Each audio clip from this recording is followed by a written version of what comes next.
¿Qué tal? Bueno, buenas tardes. Bienvenidos al primer Summit de Inversión y Obra Nueva de PropHero. Bueno, el objetivo de hoy no va a ser hablar de ladrillos. El objetivo es aglutinar a aquellos que saben más que nosotros de ladrillos y sobre todo saben más que nosotros de obra nueva. Queremos hacer mucha obra nueva y queremos hacerla de la mano de aquellos que saben y compartir ideas con los que lo han hecho hasta ahora, los que lo están haciendo, y encontrar las sinergias con todos los que estáis aquí para seguir creciendo en estos retos que tenemos, porque hacer obra nueva es todo un reto para nosotros y creo que para todos los que estamos aquí. Y vamos a hacer un par de mesas redondas. Una primera mesa en la que hablaremos de data, de macro y un poco de las oportunidades que el mercado nos van a brindar. Estará Joaquín, CEO de PropHero. Estará Miquel Echavarre, de Colliers. Y tendremos a David de Fotocasa. Paloma de Intereconomía lo va a moderar. Y nada, un fuerte aplauso para ellos. Gracias.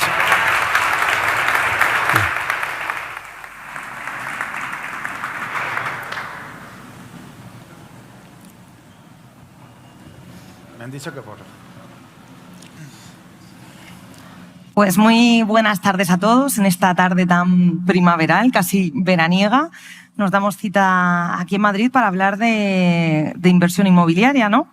De inmobiliario, un tema que podríamos decir que es asignatura pendiente en nuestro país, o por lo menos que está en los foros de debate, tanto en los políticos como en la calle. Y hoy vamos a intentar responder a una pregunta clave para cualquier inversor, y es ¿dónde se está moviendo el capital? Y sobre todo, ¿qué oportunidades reales podemos encontrar con esos movimientos? Venimos en un entorno marcado por la tensión, las tensiones geopolíticas, por los tipos de interés cambiantes. También se habla mucho de zonas tensionadas. Pues con todo este escenario, la pregunta es, ¿qué está viendo el capital profesional que quizás no es tan evidente para el inversor de a pie? Y para ello tenemos tres voces autorizadas, tres segmentos diferentes que nos pueden aportar visiones muy interesantes y muy enriquecedoras. Tenemos con nosotros a Joaquín Berral, director de operaciones de PropHero. ¿Qué tal, Joaquín? Muy buenas tardes. ¿Qué tal? Bienvenidos. Gracias. También nos acompaña Diego González, creador de Data Venues de Fotocasa. Buenas tardes, Diego. Hola, buenas tardes a todos. Muchas gracias por la invitación. Y Miquel Echavarren, presidente y consejero delegado de Colliers, España y Portugal. Muy buenas tardes. Buenas tardes. Pues tres perfiles, como decimos, muy complementarios. Visión institucional, tenemos la data real del mercado y también experiencia directa en operaciones. Y arrancamos tomándole el pulso al mercado, calentando, y empezamos, Miguel, si te parece, contigo. Si tuvieras que resumir en una frase cómo está viendo hoy el capital institucional, el real estate en España, ¿cuál sería? ¿Una frase muy larga o una frase muy corta? Como tú quieras. Bueno, con mucho interés, más interés que en otros países en términos porcentuales del PIB, y con mucha diversificación, en muchas áreas, muchos ángulos y con bastante dinamismo. No sé cuánto durará. Diego, tú que manejas la data, ¿lo que acaba de decir Miquel lo confirma? Bueno, lo confirma, pero de una forma un poco reactiva, ¿no? Nosotros estamos en una parte del proceso, ¿no? En lo que es la obra nueva, que es después de haber hecho una inversión, de haber seleccionado un suelo, de una serie de cosas de las que hoy también aquí se van a hablar. Entonces sí lo vemos, pero lo vemos en un punto de madurez, creo, que posterior a un poco al fondo de debate, ¿no? de que podamos tener ahora. Podemos aportar información y cosas, pero desde otra perspectiva, quiero decir. Según esos datos, ¿hacia dónde está yendo la demanda ahora? Bueno, la demanda ahora, como sabéis, está desbocada. Es decir, la demanda lo que es no atendida. Lo que es evidente y no solamente en lo que es obra nueva, que esto lo lleva muchos años sufriendo. En general, la demanda está en mínimos. Entonces, acompaña además el momento económico, tanto del país como, por supuesto, la coyuntura de crédito, por ejemplo, y esto lo que hace es que haya una tensión importante en los precios, ¿no? Y esa es la situación que tenemos. Tiene que haber más oferta de todas las formas, es decir, aquí estamos en la parte de obra nueva, pero sí, esa es la situación que todos conocemos y que es real, y los datos lo que nos dicen desde el portal es exactamente esto. Y Joaquín, vosotros que estáis en el día a día de la inversión, además con volumen, ¿qué estáis viendo que quizás todavía no es tan evidente para el mercado? Pues yo creo, o sea, y igual mi frase es un poco más larga, luego prometo hacer las siguientes más cortas. PropGiro nació para ayudar a los inversores a crear, optimizar y crecer patrimonio inmobiliario. En los últimos 3 años hemos hecho esto, sobre todo primero con pisos, luego cambios de uso y acabamos con edificios, WIPs vandalizados. Lo que ha ocurrido es que ya no quedan y estamos en obra nueva porque creemos en ella, pero también porque si atendemos a la demanda es que no quedan más opciones que si queremos sacar mercado a hacer obra nueva. Entonces, ¿qué vemos nosotros? Pues pisos que estábamos haciendo de cambios de uso que eran para inversores. Se nos acercaban los vecinos del pueblo a decirnos que querían vivir ahí porque no había obra nueva en sus pueblos. Pues al final todos decimos lo mismo de diferente manera y la realidad pues hace falta vivienda y obra nueva es probablemente la mayor solución. Vamos a profundizar ahora sí, dejamos esa frase, profundizamos en este contexto para saber qué está haciendo el capital y cómo le está yendo en el momento actual. Miquel, tú que estás en contacto con el gran capital, ¿cómo ves el momento actual? ¿Crees que está creciendo el interés institucional por la obra nueva o estamos quizás en una fase más prudente? Bueno, muchas cosas. Déjame que saque una chuleta porque hemos sacado hoy el informe de inversión. O sea, en España, ¿en qué invierte el capital institucional? Primero, hemos lanzado un mensaje hoy que es muy positivo, pero que también tiene sus matices. O sea, en toda Europa, en el primer trimestre, ha caído la inversión un 25% aproximadamente. ¿Por qué? Pues porque no está el horno para bollos, ¿eh? Y están algunos demorando, sobre todo los procesos de cierre y viendo a ver qué pasa, ¿no? En España no es que vivamos en una burbuja, pero ha aumentado la inversión un 45%. Y se han invertido en el primer trimestre récord de 6.400 millones de euros. Ese dato puede llevar a que veréis en los próximos días mensajes de que esto es jauja, ¿eh? Pero tiene truco. De esos 6.400 millones hay unos 1.100 millones que realmente no son inversión. Es decir, que son anuncios, por ejemplo, son la adjudicación del Plan Vive. Y ahí son 600 millones, pero todavía no se han invertido, pero se contabilizan como tales, ¿eh? Hay 500 millones de euros que son la compra de una sociedad promotora. Bueno, o sea, que no ha sido tanto. Y luego, ¿dónde se está invirtiendo más? Se está invirtiendo más en todo lo que es living, que es residencial. Va a salir un dato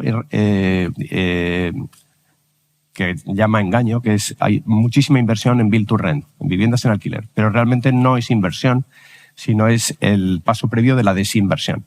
O sea, se están vendiendo carteras de vivienda en alquiler que el mercado ya no está dispuesto a pagar su precio, porque no está dispuesto a reducir su rentabilidad, la yield neta, por debajo del 4,5 o 4,25, cuando todo el mundo esperaba que a estas alturas estuviera vendiendo entre el 3,5 o 3,75. ¿Vale?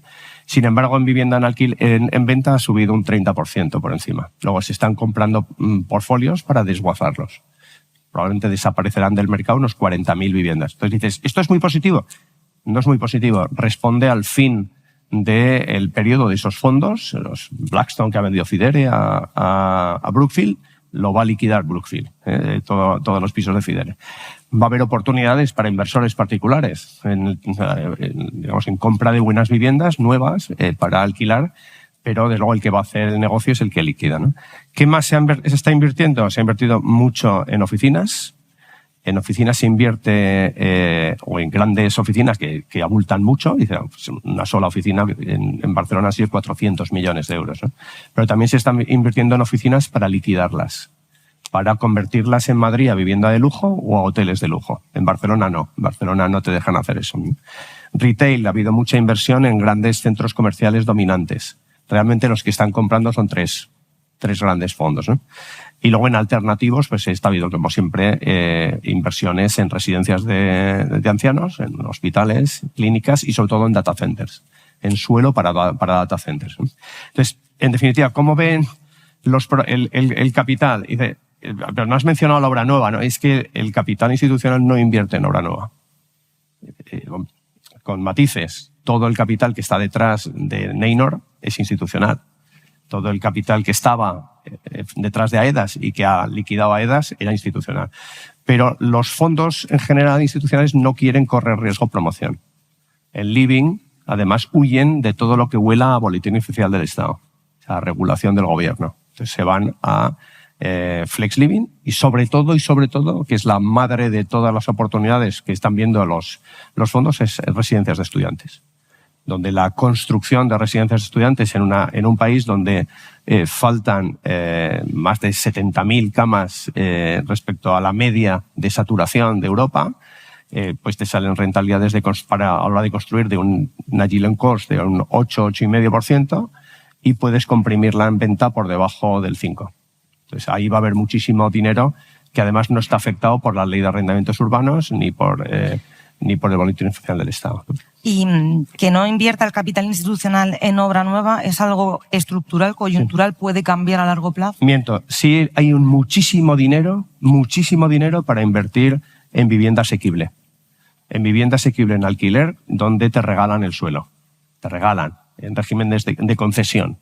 Donde, vuelvo a repetir, el promotor que entra, el BlackRock de turno que se alía con alguien para hacer esto, no asume el riesgo de promoción.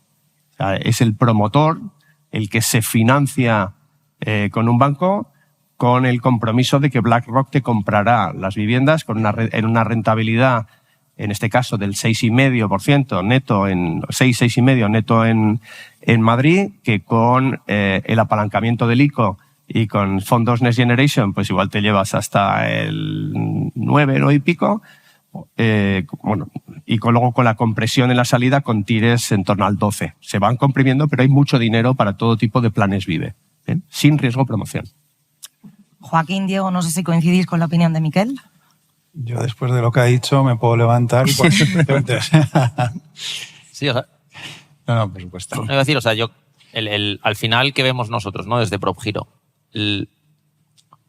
por dar otro punto que igual no es institucional, pero es retail, ¿no? O sea, Alicante lleva 2 años siendo la provincia de España que más crece porcentualmente en población. Murcia, la provincia que más empleos crea per cápita. Todo esto al final lo que está generando, creemos que no es necesidades. Y nosotros, yo creo que el institucional, estos sitios, igual está menos interesado.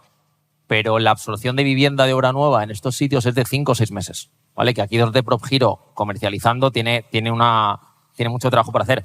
La absorción de obra nueva en Madrid creo que está en 18 meses de media. Entonces, yo creo que cada uno tiene un papel que jugar. Sin duda, Madrid y los grandes fondos estarán interesados, el institucional estará interesado en la zona. Creo que toda esa zona que se dice que está desatendida, el corredor del Mediterráneo, toda esta parte, el retail es el que lo va a absorber. Y la realidad es que cada vez que nosotros sacamos vivienda, le estaba diciendo antes a Miquel, el 80% de la vivienda la estamos alquilando en menos de 25 días. El 95% de la vivienda estamos alquilando por encima de lo que estimamos. Entonces yo creo que la realidad es que la demanda está ahí y el que sea capaz de sacar oferta en precio y en tiempo, pues va a ser capaz de hacerlo bien. Sí hay un segmento donde, más que no son fondos institucionales, son sobre todo family office, que sí están entrando en riesgo de promoción, que es en vivienda de lujo de obra nueva en Madrid. ¿Por qué? Pues porque el suelo que tú te compras es un suelo en vertical. Estás pagando entre 8 y 10.000 euros de repercusión sobre metro cuadrado edificable, sobre edificios que ya existen, para meterle entre 2.500 y 3.500 euros de CAPEX y tratar de venderlo entre 15 y 25.000 euros el metro cuadrado, ¿no? Entonces, la inversión inicial es muy bestia, donde a lo más te financian el 50% de la inversión y el 100% del CAPEX, ¿no? Si tienes un track record. Pero ahí sí que está. Todos los que están haciendo eso son fondos semi-institucionales con aportación de dinero de grandes family office, la mitad de ellos hispanoamericanos. Quería preguntarle a Diego, hablábamos de esa vivienda desatendida, de esa necesidad. ¿Cuánta vivienda falta realmente según los datos que manejáis vosotros? Bueno, esto, si es posible cuantificar eso. Sí, bueno, cuantificarlo es complicado, ¿no? Lo que leemos, ¿no? Es, bueno, pues la producción de vivienda que tenemos a fecha de hoy, que viene a ser menos de la mitad de lo que supuestamente anualmente se necesita, que se va acumulando un déficit de vivienda. Las cifras más o menos oficiales, pues a lo mejor apuntan 500.000, un poco por encima.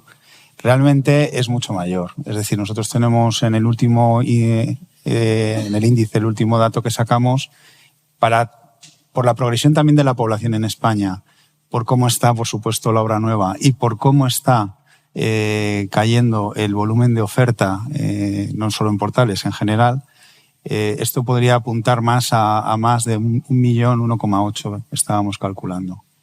Pero claro, esto lo hacemos con encuestas, o sea, es un procedimiento para hacer este análisis distinto a lo que es el conteo, y el conteo, digamos, institucional. Y luego hay otro problema importante, ¿no?, en lo que es la parte de stock de vivienda y lo que es el propio mercado, ¿no?, que tenemos un profundo desconocimiento de cuánta vivienda vacía hay en España.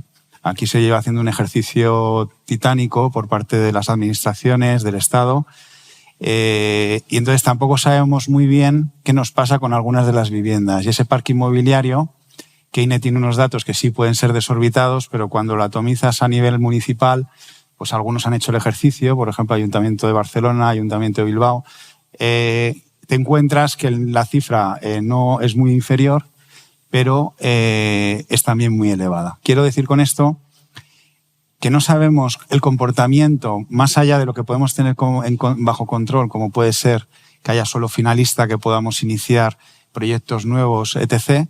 Es complicado medir de lo que es necesario de ese 1,8 o de medio millón, da igual la cifra, porque como veis estos datos son muy dispares. Lo que sí es importante es saber cuánto disponemos y cuánto realmente es necesario. Hablamos de sacar a mercado 200, 250.000 viviendas al año.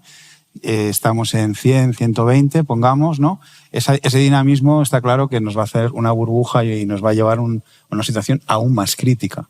Y por último, sobre todo, porque va a haber un crecimiento de la población. Entonces, es necesario, lo que estábamos comentando, ¿no? Es necesario. Tenemos déficit en residencias de estudiantes, vamos a tenerlo en residencias de tercera edad, vamos a tenerlo en muchos usos.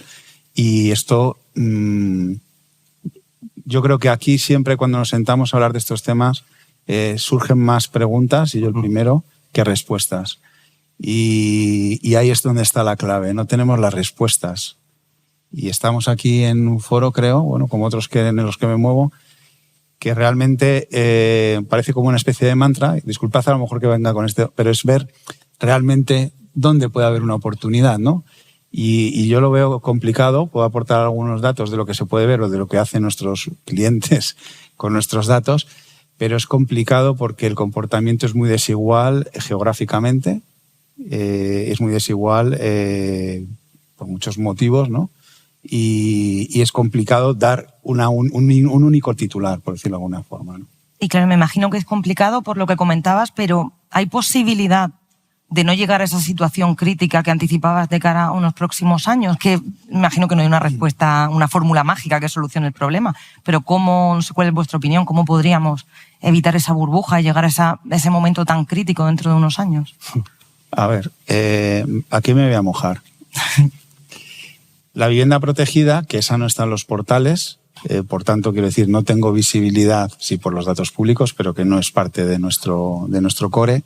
La vivienda protegida ha sido la reacción por parte del Gobierno y del Estado, porque es necesario, efectivamente, que haya una vivienda accesible de verdad, ¿no? Bueno, esto ya lo sabemos. Por otro lado, la disyuntiva está que la promoción, y corregidme si me confundo, donde más rentabilidad puede sacar suele ser en vivienda de lujo. Acaba de apuntar Miquel, oye, pues yo tengo en zona prime un edificio, un suelo, ahí puedo jugar mucho con esos márgenes, ¿no? Pero cuando tú te vas a un plan urbanístico, hay algunos muy buenos, pero son pocos y son muy lentos. Entonces, claro, eso no te permite generar un negocio, industrializar un negocio ágil.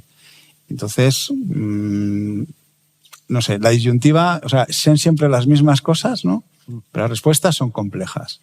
Son complejas. La vivienda protegida va a permitir que en algunas situaciones se modere el precio, va a permitir que muchos promotores consigan sostener un negocio, quizás no como el que ellos quisieran, muchas veces por los márgenes etc., que eso Miquel lo estaba apuntando, pero yo creo que sí puede generar o sanear un poco el parque inmobiliario. Y luego, por otra parte, el inversor. Apuntaba ahora Joaquín, el inversor extranjero. Las transacciones en Levante, en Alicante, es que son el 40%.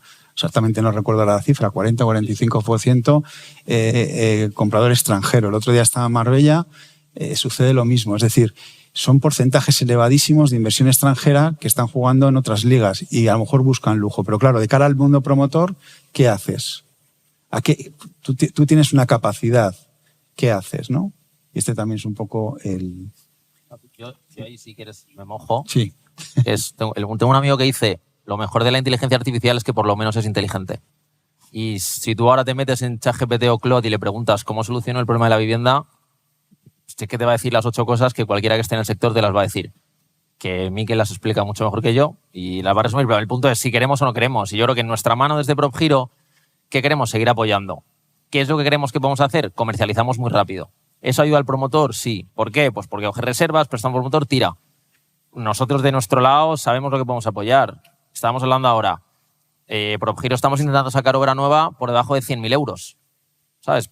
Que al final con 20.000 euros puedes entrar y luego sigues pagando, te apalancas hasta que llegas. Entonces, creo que todo lo que esté en nuestra mano, el sector privado lo está haciendo y el sector público pues tomará esa decisión, pero es que sí o sí yo creo que todos tenemos claro que la demanda está y el que sepa hacerlo se la va a sacar. Las viviendas no se van a quedar sin venderse. Okay. Sí, yo oigo hablar mucho de burbuja. Lo que estamos es una olla a presión, ¿eh? Desde el punto de vista del futuro de los jóvenes y desde el punto de vista del acceso a la vivienda. Eso sí que es una olla, ¿eh? Si no se hace nada, dentro de 5 años habrá 2 millones de déficit de vivienda, ¿vale? Y luego hay medidas que se pueden hacer a largo plazo, que hay que hacerlas a largo plazo, a corto y tal, pero esto es como una pandemia. Y en la pandemia tú no puedes decir que dentro de 10 años estaremos todos vacunados del COVID, ¿vale? Entonces, ¿qué cosas se pueden hacer? Hay un enorme desequilibrio entre oferta y demanda. Enorme. ¿Se puede aumentar la oferta? No. Aumentar un poquito, pim, porque no hay suelo disponible, no hay capital suficiente, no hay mano de obra. ¿Por el aumento de la oferta va a venir la solución? No, pero hay que aumentar la oferta. Por ejemplo, algo que no cuesta, dar seguridad jurídica al que tiene su vivienda, la tiene cerrada. O dar herramientas para el que tiene una casa de 400 metros cuadrados heredada y la pueda convertir en 4 de 100. ¿Vale? Eso no cuesta dinero, es seguridad jurídica. ¿Se puede actuar desde el lado de la demanda? Sí. ¿Cómo? Cerrando las puertas de España. O sea, es imposible arreglar este problema si entran 500.000 de personas al año. Cerrar las puertas es un poquito bestia, ¿eh? Pero si tú fabricas 100.000 viviendas no caben más de 200.000 personas, no 500.000. ¿Y todo eso se puede hacer con este gobierno? No. Para mí la primera medida que hay que tomar es cambiar de gobierno. Eso sí es mojarse. No.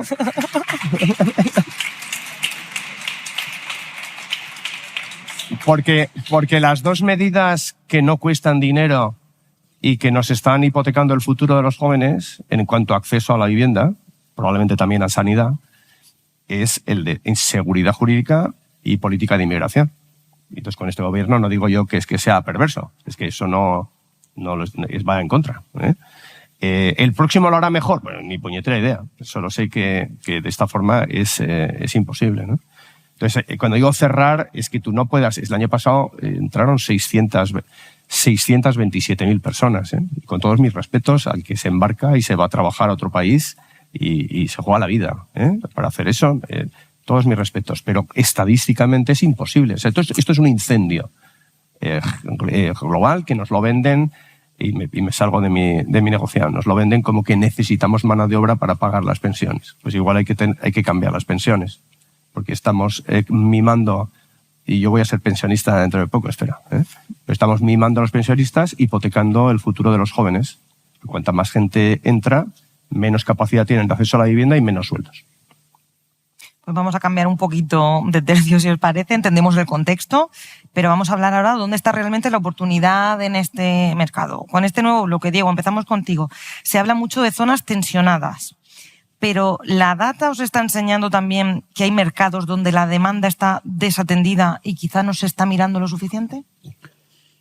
Bueno, demanda desatendida hay, pero normalmente cuando está desatendida es porque el ticket de esas propiedades está lejos de lo que puede pagarle los vecinos o los ciudadanos Y esto es así. Es decir, si los inmuebles están en mercado, se venden. Hablo más en segunda mano ahora, ¿vale? No tanto en obra nueva, porque obra nueva ha sufrido desde hace 10 años, por lo menos lo que hemos observado. Yo recuerdo en un ejercicio que hacemos en Fotocasa, bueno, en Data Avenues, que es la parte de data que llevo, pero en Fotocasa hacemos un ejercicio que es, oye, vamos a, como sabéis, estimamos evoluciones de precio, tenemos índices, etc. Y una de las cosas importantes para nuestros clientes y nuestros usuarios es saber cuáles son los porcentajes de negociación por zonas, ¿no? Es decir, si una persona publica su anuncio y pide X por esa vivienda, ¿cuánto le voy a poder negociar? Esto es importante porque en ese margen se va a mover el usuario o el cliente habitual nuestro, que es el agente inmobiliario. Esto también se puede utilizar en promoción y muchas veces cuando haces este ejercicio, de repente descubres áreas geográficamente, lo pintamos en mapas y tal, que salta ahí el check de, oye, ¿cómo puede ser que en esta zona la gente esté dispuesta a pagar más de lo que valen las casas? Y normalmente es por concentración de obra nueva. Pueden ser pocas promociones, pues si son municipios pequeños y tal. Este comportamiento no era así hace 10 años. Es decir, en esas líneas que normalmente van un poco en paralelo de los precios y del mercado de segunda mano y de obra nueva, se ha producido una inflexión antes de pandemia, en la cual la obra nueva ha recuperado un poco el músculo de decir, oye, yo no te puedo estar vendiendo casas al mismo precio que lo que están pidiendo las personas de segunda mano. Y esto pasaba. Y pasaba en plazas que a día de hoy nos sorprendería. ¿Y ahora qué sucede? ¿Como por ejemplo? No, en capitales. Te podía pasar en Madrid, te podía pasar en barrios como Usera, pero claro, Usera a lo mejor tiene el precio, el metro cuadrado a 5.000 euros a día de hoy y entonces era 2.100. Es decir, que ha cambiado mucho el escenario en muy poco tiempo. Entonces, lo que trato de decir es que efectivamente los datos nos pueden definir dónde hay zonas de demanda no atendida, pero muchas veces esa demanda atendida solo se corresponde con este patrón. No pueden pagar lo que se pide por las casas. Y este es el patrón.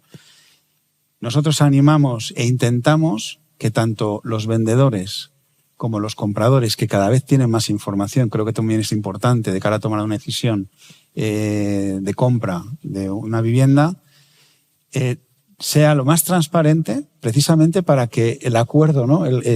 Esa negociación y ese acuerdo se produzca en precios más que razonables. Y ya por acabar, que antes me queda medias y lo quería aportar, sucede también una cosa cuando hacemos promociones de obra nueva y sobre todo en el rango de medio y lujo, ¿no? Tú compras para alquilar sobre plano, esa vivienda tarda 2-3 años en poder ser habitada, y a lo mejor nunca se habita y a lo mejor nunca se alquila. Y también aquí hay una participación fuerte de la inversión. Es decir, tú como promotor estás vendiendo, pero tiene un impacto en la sociedad, de cara no por ir en contra de lo que decía Miquel, ni mucho menos es todo lo contrario. Hay que alinear estas cosas. Y no porque esa persona no tenga derecho a invertir en una vivienda, pero tiene que estar en el mercado. Y entonces esa tendencia, pongamos un ejemplo, si yo hago 100.000 viviendas y me las compran inversores alemanes, chinos, rusos, de donde sea, si las meten en el mercado, fenomenal que sean propietarios, pero si no las meten en el mercado, ¿qué sucede? Pues sucede que a veces vas por las ciudades y están las persianas bajadas, y esto pasa en las zonas prime. Te puede pasar en Madrid, te puede pasar en Barcelona. Entonces, insisto un poco en esto porque la promoción va a tener una ubicación y está ubicada en planes urbanísticos que no van a estar en zonas prime. Hay oportunidades claras de promoción y de inversión en zonas prime si tienes un suelo y un edificio. Eso es fantástico porque puedo hacer pisos de 4 millones de euros, pero eso no es industrializar, no puedes crecer a base de esto, ¿no? Que es un poco por donde íbamos. Hay que agilizar el proceso entero. Joaquín. Solo por clarificar, esas no son las de PropHero. PropHero en 30 ya están alquiladas y vendemos a finalistas, o sea que las nuestras tendrán las persianas subiéndose y bajándose cada día. Eso sí. Ese problema con la vivienda de obra nueva no lo habéis detectado vosotros desde Bueno, nosotros este evento en verdad se llama el primero porque estamos empezando, ¿no? Pero lo que sí que vemos es lo que más se parece a obra nueva que hemos hecho hasta ahora, que es coger un edificio, un esqueleto y acabarlo, coger un cambio de uso, como decía Miquel, y hacer 7 viviendas. Los inversores, primero, que tenemos mucha demanda de finalista, o sea, es decir, que aquí no estamos sirviendo solo al inversor, sino estamos sirviendo al finalista que vive en el barrio. Y luego, que es lo que digo, nosotros las viviendas antes de acabarlas ya está la gente pidiendo ir a vivir para para vivir. O sea que yo creo que vamos... Estoy seguro, que es verdad lo que dice él, que el 40%, creo que AEDAS publicó el otro día el reportaje de su obra nueva el año pasado, y el 40% de la gente que ha comprado obra nueva a AEDAS el año pasado fueron internacionales. O sea, y estuvimos el otro día con Marinador, y Marinador creo que es el 65%. No me cabe duda de que esto es verdad. Dicho lo cual, lo que digo es que nosotros estamos aquí para... Lo que me sorprende es que haya un 35% de españoles que compren en Marinador. la promotora. Y Marinador lo vendimos nosotros.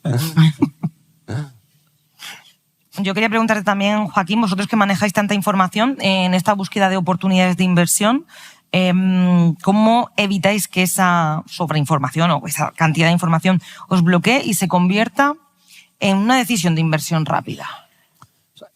Para mí la belleza que tiene el real estate es que PropGiro nació, igual que tú tienes de Giro o Robinhood para ver tu portfolio de acciones, poder tener un patrimonio inmobiliario en el móvil, ¿no? Y la belleza que tiene el móvil inmobiliario es cuando el Burger King o el McDonald's o Coca-Cola ha sacado su cuenta de resultados, el mercado ya ha reaccionado. Ya vamos todos tarde. Real estate no funciona así. O sea, en real estate nosotros, por ejemplo, cada 2 meses, 3, que actualizamos con miles de datos, puedes empezar a ver, oye, pues este código postal ha perdido población. Puedes empezar a ver, Murcia acaba de hacer no sé cuántas empresas. Puedes ver, oye, la renta per cápita ha subido o no ha subido. ¿Qué quiere decir? Que cada 2-3 meses podemos pivotar un poco la estrategia, pero donde PropGiro empezó hace 3 años, que es desde Castellón hasta Murcia, sur y norte de Madrid, Zaragoza, ahí seguimos. Y todos los mapas de calor que publica Miquel, Fotocasa y todo el mundo vienen a decir lo mismo, ¿no? Entonces yo creo que la belleza, y aquí un rol que tiene importante PropGiro a jugar es, y aquí me estoy metiendo en otros temas, ¿no? Que es property management, pero creo que la belleza que tiene real estate es que si profesionalizas bien el property management y la inversión en general, los mercados no se mueven de un día para otro. Entonces, ¿cómo usamos nosotros la data? Pues tenemos modelos que usamos para saber qué zonas abrimos y qué zonas no abrimos, pero una vez que abrimos una zona, yo estoy en esa zona durante meses o durante años. O sea, no cambio al día siguiente y cierro porque vea qué tal, ¿no? Entonces, tenemos muchos datos, sí, hay muchísima información, sí, que a veces usamos más datos, ahora pues de geocalor, de ver dónde hay más llamadas, de ver dónde hay más turistas, lo que sea. Pero al final yo creo que esto no es cripto y es tan complejo, ¿no? O sea, al final... Y Miquel, yo quería preguntarte, ¿el capital profesional en este ciclo, dónde ve la oportunidad, cómo se está moviendo? Como decía antes, España, el principal factor de atracción de capital es la demografía. Y, claro, estás en un país que crece 500.000 personas al año, aumenta el consumo, o el consumo en el caso de que se caiga por incremento de la inflación, pero que metes 500.000 personas, sigue subiendo. Y eso, la demografía, tira de la vivienda, tira del consumo, tira del sector logístico, tira del sector retail, y encima metes 100 millones de turistas y tira el sector hotelero. Pues esos son los sectores más bestias. Y si encima la economía sigue creciendo en términos brutos, no tanto per cápita, que no crece nada, pues también las oficinas en sitios interesantes pues van creciendo más las empresas. No se han hecho oficinas nuevas, casi muy poquitas. Por lo tanto, otros sectores se van aupando. Encima España, que lo tiene a huevo, salvo por la normativa absurda energética que tenemos ahora, es el hub de data centers del sur de Europa. Es la oportunidad de nuestra vida de estar en la Champions del futuro, de la inteligencia artificial, que de momento la estamos desaprovechando. Pues ese es otro factor relevante. Miras todo eso y dices, estamos muy diversificados en un contexto en el que hay mucha industria inmobiliaria que tiene rentas fijas más variables. ¿Y eso qué nos sirve? Pues que cuando los mercados financieros se van a tomar por saco, por ejemplo, algo que está ocurriendo ahora, cuando la rentabilidad de los bonos sin riesgo, los bonos soberanos, suben 50 puntos básicos en España y en toda Europa, el inversor institucional que solo recibe rentas fijas se para, porque te exige más que 50 puntos básicos a su rentabilidad. Sin embargo, cuando tú tienes una parte fija más variable, como en los hoteles o en los centros comerciales, sigues apostando a que 100 millones de tíos viniendo aquí a gastarse en la pasta hará que la rentabilidad de los hoteles este año pues esté entre el 7 y el 9%. Hace que sea más divertido, mucho más diversificado, mucho menos básico que Alemania o que incluso Francia, lógicamente pues con la potencia o el tamaño que tiene nuestro país frente a ellos, ¿no? vamos a hacer inciso pues un poco en la temática de esta jornada, en la obra nueva. Yo quería, Joaquín, preguntarte sobre una percepción que quizá está bastante extendida, que es que en la obra nueva el dinero está parado hasta la entrega. ¿Cómo se puede sacar la máxima rentabilidad de este tipo de inversión, de la obra nueva? O sea, voy a hacer matemáticas muy fáciles, ¿no? O sea, si un piso vale 100.000, que es hacia donde va antes, como he dicho, PropGiro, es nuestra intención, sacar pisos a 100.000. Si un piso vale 100.000 y tú pones el 20% hoy, has puesto 20.000 euros, creo que se ha revalorizado a un 11% en la obra nueva el año pasado, pues tardar 2 años de media, esos 100.000, el día que sales a mercado es 121.000, tú pusiste 20, se ha convertido en 41. O sea, has hecho un 100% de tu dinero. Entonces, yo creo que es exactamente lo contrario. Está parado porque no te da rentas pasivas, que es de lo que siempre se ha venido hablando en real estate, pero el capital gain, al revés, tú pones un 20% y te apalancas el capital gain sobre el 100%. Entonces, creo que ese comentario, pues, obviamente no tiene nada que ver. Y, de hecho, insisto, nosotros al final yo creo que haremos la mitad de la obra para finalista, la mitad de la obra que vaya al inversor. Yo creo que se tiene que creer esto, ¿no? Que al final yo no conozco muchos más sectores y es otra belleza del real estate, que es el apalancamiento. Pues el apalancamiento te permite poder optar, pues lo que te acabo de contar, pues 100.000 euros pones 20.000, al día siguiente son 140.000, si quisieras salir, pues estás haciendo más de un 100% en 2 años. Y el mercado no se queda quieto. O sea, nosotros estamos comercializando Torre Castelló, que mola más que decir María Molina 50, que es la mayor promoción de lujo de España, y antes de salir a vender, y alguno dirá, ¿y cómo lo haces? Eso es secreto de Estado. Subimos 15 veces los precios. Pues el que compró en la primera tanda, pues ya se ahorró 14 subidas, ¿no? Claro. Y como ya nos queda poquito tiempo, ya hemos hablado de cómo está el mercado, de oportunidades, de rentabilidad. Vamos a intentar sacar la bola de cristal, que sé que es complicado, hacer predicciones de futuro, pero Miquel, si miramos a los próximos 3 años, Sí. ¿qué gran tendencia puede marcar el comportamiento del capital institucional? De nuevo la demografía. La demografía, si seguimos con la inercia, pues en España va a haber una revolución social, porque ahora esto quiere decir que todos los años aumenta 200.000 personas, el déficit, perdón, de 200.000 hogares que no se han construido, y dentro de 3 años, pues si no han asaltado los palacios de invierno, pues igual están los jóvenes a punto de quemarnos a todos vivos, ¿no? Eso con la inercia actual. ¿Qué puede ocurrir mientras tanto? O sea, el único factor por el cual este problema se puede resolver, si se puede llamar resolver, es que siga la guerra en Irán y el Euribor se vaya al 6%. Entonces no estaremos hablando de un problema de déficit, de gap entre oferta y demanda, sino en un cataclismo. Es un poco susto o muerte. Sí, claro. Diego, si alguien tuviera que quedarse hoy con un solo dato antes de tomar una decisión de inversión, ¿cuál elegirías? Que se quedara con un solo dato. Para decidir una inversión. Pues yo te diría que la latitud-longitud del inmueble. Porque es lo que es realmente crítico. Los ahorros y la salud de tu suegro.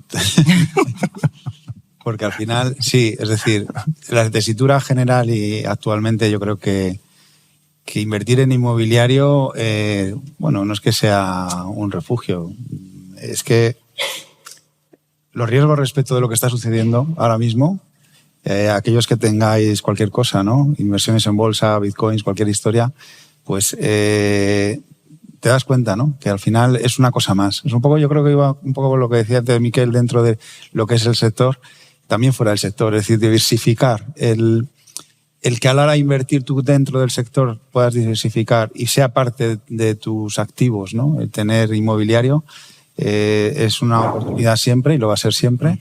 Y lo más clave es donde esté ese activo, no más. Creo que no se ha descubierto nada, pero es la realidad. Yo suelo decir, evitar el terraplanismo. Es decir, claro.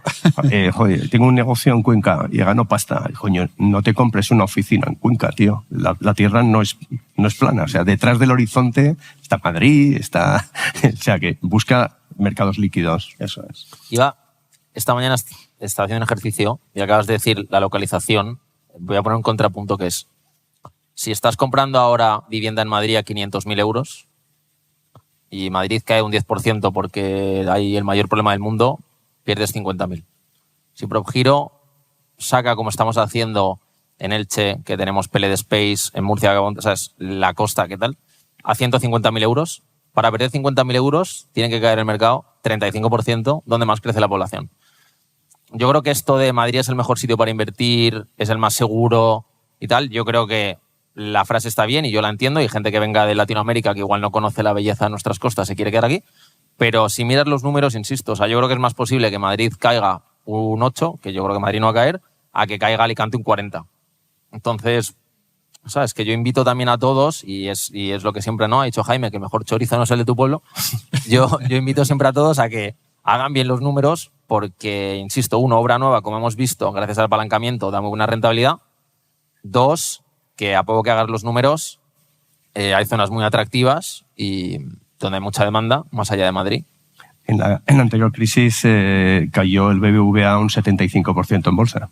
Es decir, que en todos lados. Lo peor de la crisis es que necesites ese dinero, que necesites el dinero de la inversión. O sea, la inversión, como su propio nombre indica, que no lo indica, es que inviertas algo que no necesites en el corto plazo. Y Pues, no era una broma para acabar. Y diversión es que te gastes lo que no inviertas.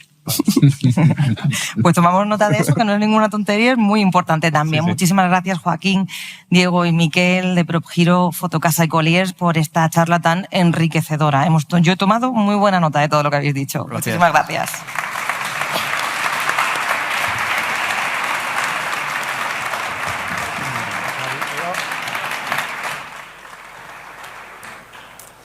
Bueno. Gracias, Paloma, Miquel, Diego, Joaquín.